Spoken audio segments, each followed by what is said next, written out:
Right from the start, this hearing isn't about deciding guilt. That part is already over. Today's focus is sentencing, where the judge weighs punishment against rehabilitation.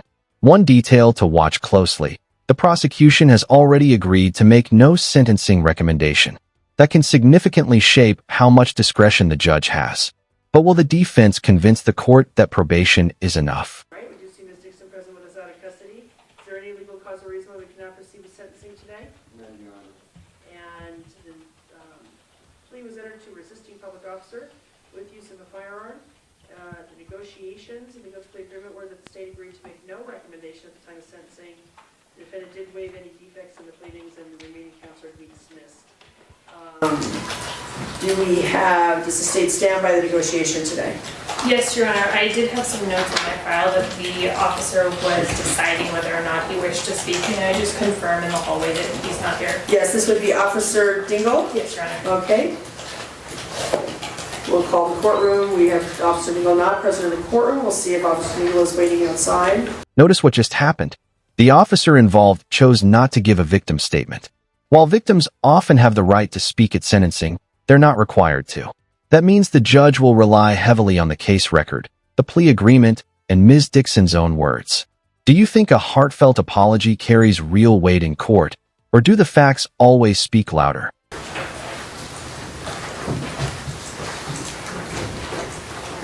Thank you, Your Honor. I just wanted to confirm so it wasn't missed. So the officer is not going to be being sworn and giving any statement today? That's correct. All right, then let's go ahead and with the state confirming it's to make no recommendation for today. Let's hear from counsel or Ms. Dixon, whichever order you wish to proceed. Go ahead, Ms. Dixon. Hi, Your Honor. Overall, right now, I'm in school. I'm no longer employed because of the situation. I'm in school for a BHT. I'll be graduating in December. And I'm also in rehabilitation, mental health services, just for, the situation and what I was going through with everything and dealing with it. I'm a single mother of 5. And I want to apologize to everyone that was in the situation and the officers, the victims, my child, everyone that was involved. Overall, I apologize to the courts also. And it was an unfortunate situation that I wasn't aware about, but I was put in a situation. So with that, I do understand. And I'm appreciative that I know what I heard you or anyone else in this situation. And I do apologize once again. Mr. Ordo. Your Honor, I want to point out some facts here. The first... Here's a legal nuance that's easy to miss. The defense points out that the charge references a firearm, even though the alleged weapon was actually a vehicle. The judge explains this was part of a negotiated, or what's sometimes called a fictitious, plea. That's not as unusual as it sounds.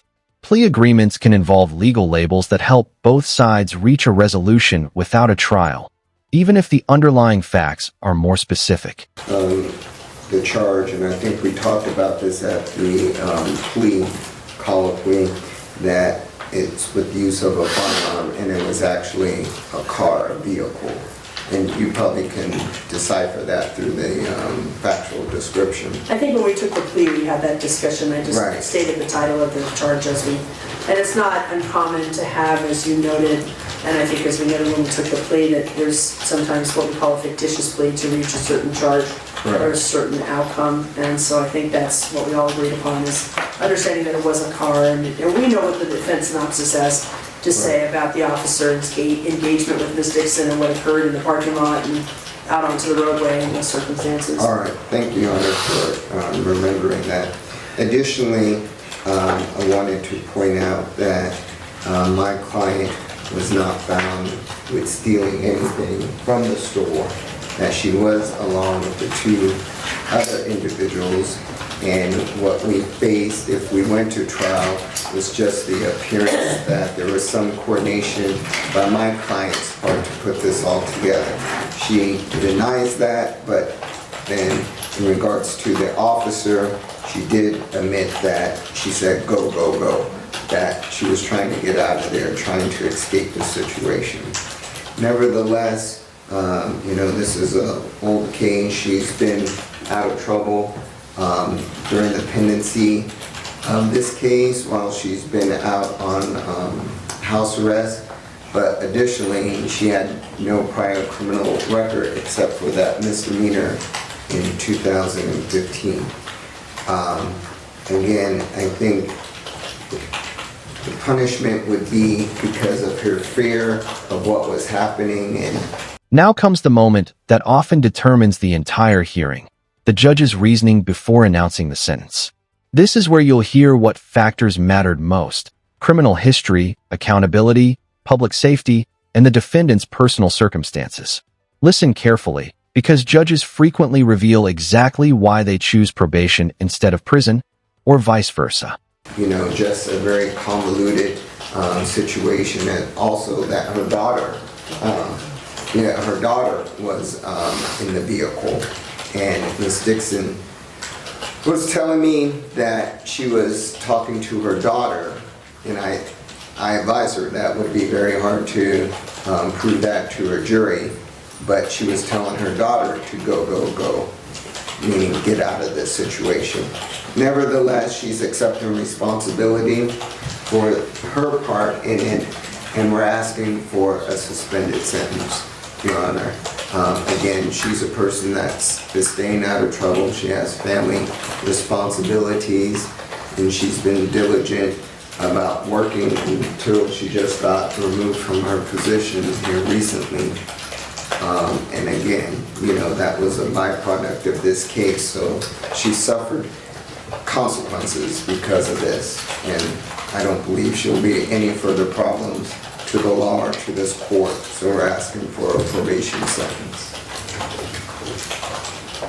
The struggle that I have, Ms. Dixon, with the way this has been described and the way you are, I guess, accounting for your responsibility in this or not, as the case may be, is, from what I understand here, you are the only adult in this scenario.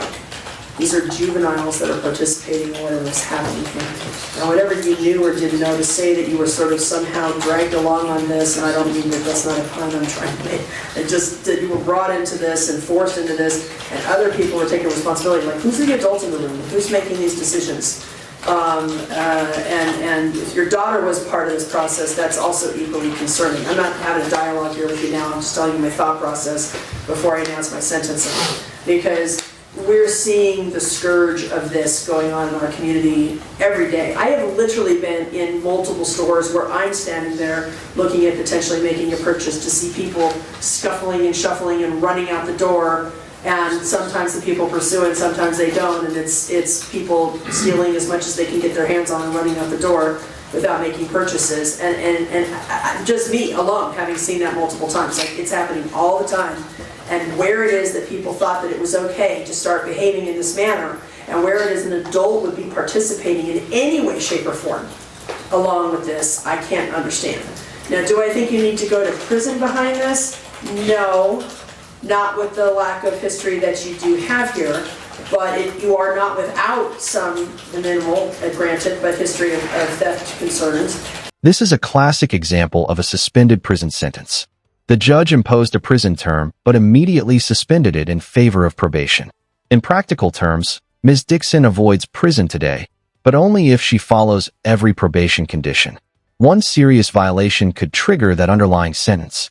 It's a second chance, but one with very little room for error. And now we have this situation happening. So while I appreciate very much that you are, as you noted in your statement, a single mother with 5 children, and you're also helping take care of a grandmother, and have these circumstances occurring, this is never acceptable behavior in the community. We all pay for this behavior in the community. This is not just, I grabbed a few things that I either couldn't afford to pay for or thought I could get away with. This is, all of us pay for that with increased insurance payments, increased prices on products, everything.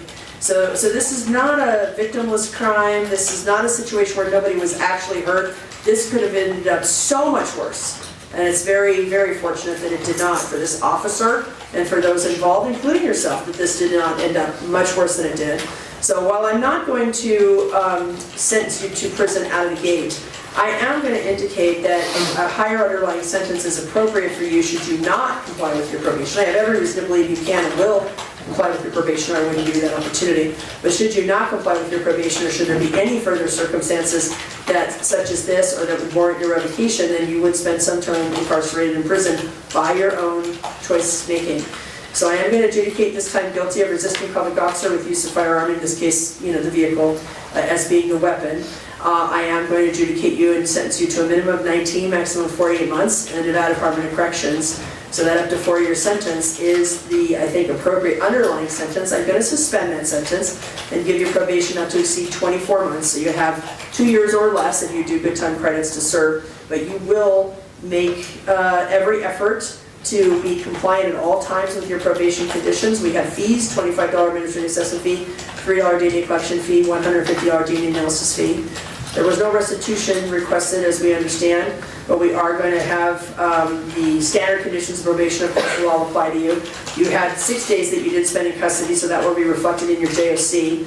Of course, any remaining counts will be dismissed. And then in addition to all the standard conditions, the special conditions will give you, of course, you are to have no contact with the Las Vegas Metropolitan Police Officer, Officer Dingle, who was harmed in this incident. You will be required to have a mental health evaluation, completing a recommended case plan. I'm ordering that because by your own report, you could potentially benefit from that. That could provide support to your probation. Asterisk. The hearing ends with probation instead of incarceration, but the conditions are extensive, from counseling and employment requirements to digital search conditions and strict reporting rules. Sentencing isn't always about punishment alone. It's often about balancing accountability with the opportunity to avoid future offenses. Do you think the judge struck the right balance here? Or should this case have ended differently? Let us know your thoughts below. And it's not considered to be a punishment by this court. It's considered to be a supportive effort to your probation. But it will be sent out for evaluation by parole and probation for a mental health provider, and then you'll complete any recommended case plan as well as any medication regimen. I also think impulse control counseling would benefit you, because I cannot understand what choices were made in these circumstances, even if they were not, you were not the ringleader, so to speak, of this. You still made choices to participate in that. So impulse control counseling is referred by parole and probation. During the term of your probation, of course, you are to have no use, possession, or control of alcohol or drugs. That includes marijuana. I'm not here to say that that had anything to do with these charges, but they are requirements that we have for probationers to ensure compliance with probation.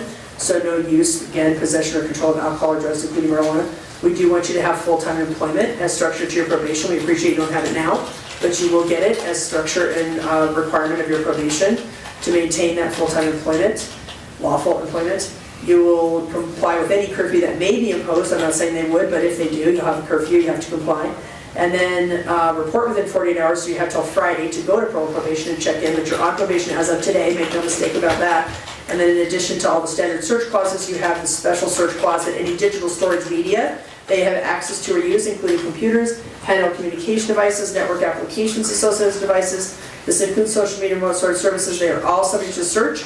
And you must provide all passwords, unlock codes, and account information associated with these items with or without a search warrant requested division of parole and probation or its agents.